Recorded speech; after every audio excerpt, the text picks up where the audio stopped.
S'émerveiller devant les squelettes de dinosaures, c'est une activité qui ne pourra plus se faire qu'en famille pour les jeunes de plus de 12 ans.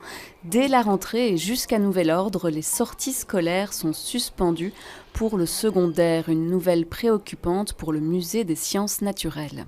Si la situation se prolonge et que les écoles sont absentes de chez nous pendant encore 6 mois ou un an, que sais-je, oui, ça risque d'avoir des répercussions sur notre emploi. Les visites virtuelles ne remplaceront pas le réel, ni le manque à gagner.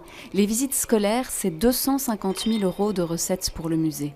Le théâtre aussi est touché par cette mesure incohérente selon eux. À la rentrée, les adolescents vont prendre les transports en commun qui vont être coincés les uns contre les autres, que dans la cour de récréation, avec cette nouvelle circulaire, ils pourront être les uns à côté des autres sans avoir à respecter les règles de distance physique, qu'ils vont avoir des cours de sport où je suppose qu'ils vont inspirer, expirer, transpirer.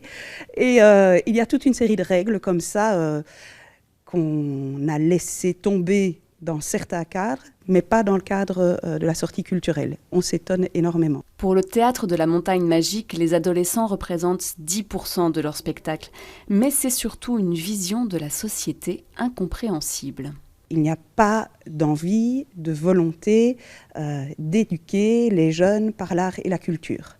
Éduquer, ça veut dire sortir de soi, exducere, et c'est tout un travail de l'imaginaire. Et là, on a l'impression qu'en fait, les politiques ne sont absolument pas conscients de tout le travail que nous faisons avec les jeunes. Mardi, les représentants de la culture pour la jeunesse rencontreront la ministre de l'Enseignement obligatoire, Caroline Désir. Ils espèrent la convaincre de lever cette décision pour préparer la saison 2021 plus sereinement.